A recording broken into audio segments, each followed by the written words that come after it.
साथियों नमस्कार। NCERT book का हम लोग रिव्यू कर रहे हैं। यहाँ शॉर्ट समरी दे रहे हैं और प्रीवियस ईयर का क्वेश्चन कर रहे हैं, जिसमें सभी एग्जाम से संबंधित जितने भी क्वेश्चन हैं उसको हम लोग डिस्कस करते हैं। शॉर्ट समरी पहले देंगे, फिर क्वेश्चन डिस्कस करेंगे। आइए प्रारंभ करते हैं। ये न्यू एनसीईआरटी है, क्लास 6 का साइंस का बुक है। चैप्टर दूसरा है जीवों की विविधता यानी diversity in the living world. चलते हैं आगे। ये देखिए शॉर्ट समरी में क्या है, बहुत आसान भाषा में देखिए इसका परिचय है। हमारे आसपास लाखों प्रकार के जीव जंतु और पौधे पाए जाते हैं। कोई छोटा है, कोई बड़ा है, कोई पानी में रहता है, कोई ज़मीन पर रहता है, कोई हवा में उड़ता है। और विभिन्न प्रकार के जीवों की इन्हीं विविधता को हम क्या करते हैं, बायोडाइवर्सिटी कहते हैं, यानी विविधता कहते हैं।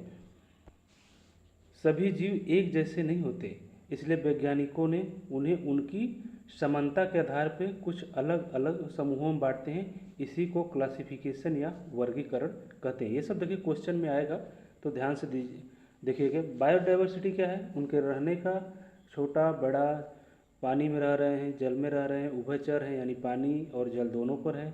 और क्लासिफिकेशन यानी उनके आकार और समानताओं को मद्देनजर रखते हुए बनाया गया है।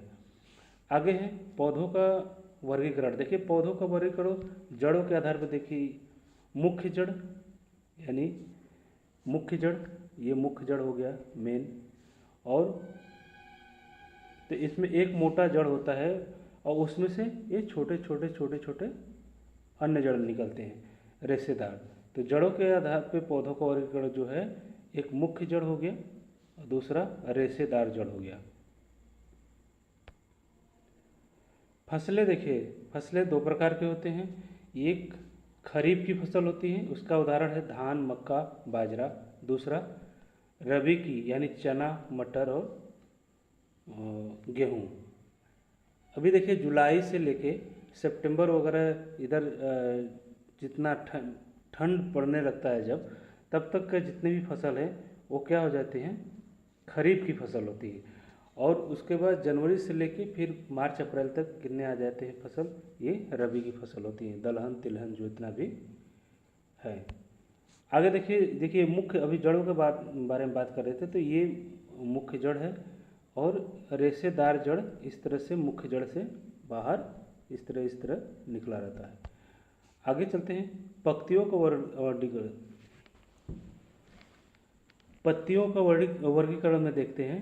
देखिए समांतर पत्ती, ये देखिए एकदम समांतर पत्ती है, बराबर बराबर इस तरह से पत्ती है। तो समांतर सिरा विन्यास वाले पत्ती के उदाहरण हैं गेहूँ। इन पत्तों को आप देखेंगे तो इस तरह से इनमें समान आकार के कुछ खंड पाए जाते हैं। आगे देखें जालीनुमा सिरा वाले पत्ती जो है, जैसे आम का पत्ती हो गया। आम का पत्ती इस तरह से जालीनुमा रहती है। आम हो गया, नीम हो गया, मटर हो गया, ये क्या है, जालीनुमा पत्तियों का उदाहरण है। बात करते हैं आगे जानवरों का वर्गीकरण कैसे है। आवास के आधार पर देखिए, आवास के आधार पर जलचर यानी पानी में रहने वाला, जैसे मछली हो गया, व्हेल हो गया। स्थलचर या भूमि पर रहने वाला, जैसे शेर, गाय, हम लोग स्थलचर हैं। आगे वायुमंडल में जो रहते हैं, जैसे हवा में उड़ते हैं, वो है कबूतर है, चील है। ये और उभयचर जो जल भूमि दोनों पर रहता है, यानी ये जल हो गया और ये भूमि हो गया। इन दोनों पर रहने वाला कौन है, उभयचर है। उदाहरण जैसे मेढक। आगे बात करते हैं, कुछ परिभाषाएं हैं। जैसे जीव किसे कहते हैं, जिनमें जीवन हो। जीव होने का सबसे बड़ा प्रमाण क्या होता है, सांस चल रहा है, जीवन है। वर्गीकरण समान गुण के आधार पर समान वर्गीकरण किसे बोलते हैं। देखिए जीव का उदाहरण जिनमें जीवन हो, वर्गीकरण यानी समान गुण के आधार पर समान समूह बनाया जाता है।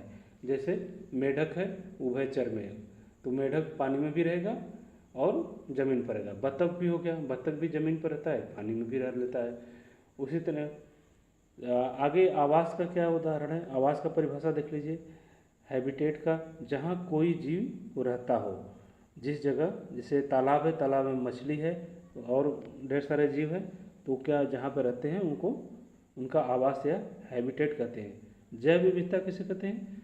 पृथ्वी पर पाए जाने वाले विभिन्न प्रकार के जीव, यानी सभी प्रकार के जीव, जैसे थलचर, उभयचर, जलचर और आकाश में उड़ने वाले, ये सब को मिला के जैव विविधता कहते हैं। आगे बात करेंगे कुछ परीक्षा में पूछे जाने वाले प्रश्न के बारे में। देखिए शॉर्ट समरी हो गया चैप्टर का। इस चैप्टर में कुछ नई एनसीईआरटी का ज़्यादातर लिए गए हैं और कुछ इंपॉर्टेंट जो पुरानी एनसीईआरटी को भी कंपाइल किया हूँ। तो आप लोग जैसा बताइएगा, अगर पुरानी एनसीईआरटी को नहीं आप लोग देखना चाहेंगे तो उसको छोड़ दूंगा, नहीं तो दोनों को मिक्स करके मैं ला रहा हूँ। परीक्षा में पूछे वाले कुछ महत्वपूर्ण प्रश्न देखिए। परीक्षा में जैव विविधता के बारे में यानी जीव विविधता के बारे में बात कर रहे हैं। तो धरती पर जितने भी प्रकार के जीव जंतु हैं, हाँ, और जितने भी प्रकार के पौधे हैं, जीव हैं, इनको सबको मिला क्या कहते हैं? जैव विविधता कहते हैं। प्रश्न 2 क्या है? वर्गीकरण क्या है? जीवों के अध्ययन को आसान बनाने के लिए समान गुण के समान व्यवहार करने वाले जीवों को एक वर्ग में बांटते हैं, उसी को वर्गीकरण कहते हैं। आगे बात करेंगे मुख्य जड़ किसे कहते हैं? जिसमें एक जड़ हो, यानी अभी हम बात कर रहे थे पौधों के जड़ों के, ये क्या है? ये मुख्य जड़ है और इसके बगल वाले जो है रेशेदार छोटे छोटे जड़, ये उसके ब्रांचेज हैं। आगे बात करेंगे रेशेदार जड़ क्या है? तो ये जो ब्रांचेज को बारे में बात किया था, मुख्य जड़ से साइड में यही रेशेदार जड़ कहलाते हैं। आगे उभयचर क्या है? जो जल और पानी दोनों पे रह ले। आवास क्या है? वह स्थान जहाँ जीव रहता है। अगला क्वेश्चन है जलचर का उदाहरण क्या है? मछली है। बहुत सारा है, आप लोग दैनिक जीवन में देखते होंगे। अब बात करते हैं प्रश्न 8 में क्या है? स्थलचर का उदाहरण शेर है, इंसान भी है, बहुत भेड़ बकरी ये सब है। वायुमंडलीय जीव का चील है, कबूतर है, बहुत जितने भी पक्षी हैं। आगे मेढक किस प्रकार का है? उभयचर, मेढक उभयचर है। अब देखिए प्रतियोगी परीक्षा नीट, जेई, यूपीएससी, पीसीएस हो गया, एसएससी, ये सब के लिए जो क्वेश्चन बनेंगे उसको देखते हैं। तो पहला जीवों को समूहों में बांटने की प्रक्रिया को क्या कहते हैं? ये वर्गीकरण कहते हैं। आगे गेहूं में किस प्रकार की जड़ पाई जाती है? तो गेहूं में किस प्रकार की जड़ पाई जाती है? रेशेदार जड़ पाई जाती है। रेशेदार जड़ अभी जब बताया था आपको। आम के पत्तों में कौन सा सिरा विन्यास पाई जाती है? यानी आम की पत्ता किस प्रकार की है? तो ये है जाली नुमा पत्ता होता है। मेढक क्या है? ये एक उभयचर जीव है। आगे बात करते हैं। ये क्वेश्चन देखिए कहीं ना कहीं आया है एग्जाम में, उसको हम लोग जिक्र कर रहे हैं। आगे समांतर सिरा विन्यास किस में मिलता है? यानी समांतर श्रेणी वाले पत्ता किस में मिलता है? तो ये है धान। धान का देखते हैं पत्ता एकदम सीधा रहता है और इसमें बीच में इस तरह से ऐसे ऐसे रहता है। धान हो गया, केला हो गया, ये क्या है? समांतर का है। आगे बात करेंगे मुख्य जड़ वाली कौन सा फसल का उदाहरण है? तो मुख्य जड़ वाली फसल का उदाहरण कौन सा है?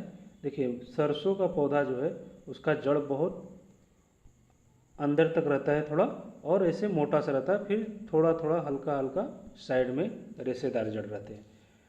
आगे है जैव विविधता का क्या होता है? विभिन्न प्रकार के जीवों को रहने के स्थान को जैव विविधता कहते हैं। विभिन्न प्रकार के जीवों का, जीव भी हैं, पौधे हैं, ये सभी मिला के जैव विविधता में आते हैं। आगे बात करेंगे वर्गीकरण क्या है? वर्गीकरण का मुख्य उद्देश्य क्या है? देखिए अध्ययन को आसान बनाना। एक ही प्रकार के अगर जीव हैं तो उनका अध्ययन के लिए उनका एक वर्ग बना देते हैं। तो जलचर के लिए जलचर, स्थलचर के लिए स्थलचर, तो उसी को वर्ग में बांटते हैं अध्ययन के लिए, जो हमें सुविधा से। आगे बात करते हैं एक पंक्ति में इनका परिभाषाएं कुछ देख लेते हैं। तो जीव विविधता जो अलग अलग प्रकार के जीव हो। वर्गीकरण यानी समान गुणों के आधार पर जो समूह बनाया गया है। मुख्य जड़ किसका है? सरसों और मटर का, ये उदाहरण पूछ रहा है। रेशेदार जड़ किसका है? गेहूं और धान का। समांतर सिराएं यानी समांतर सिराएं वाला कौन सा पौधा है? गेहूँ और धान है। जालीनुमा सिराएं यानी पत्ता की बातें हो रही हैं, तो जालीनुमा पत्ता किसमें पाए जाते हैं? आम और नीम में। जलचर मछली है। स्थलचर शेर, वायु में चील और उभयचर मेढक। बात करते हैं, देखिए ये क्वेश्चन आप लोगों के लिए है। 2 क्वेश्चन मैं हमेशा देता हूँ हर वीडियो में। ये क्वेश्चन आप लोग कमेंट बॉक्स में इसका आंसर दीजिएगा। जीवों की विविधता को क्या कहते हैं? जस्ट आप लोग को मैं बताया है, इसको कमेंट बॉक्स में आप लोग इसका आंसर दीजिए। दूसरा क्वेश्चन है, गुलाब किस प्रकार का पौधा है? यानी वृक्ष है, झाड़ी है, लता है, बेल है। इसका भी आप लोग कमेंट बॉक्स में उत्तर दीजिए।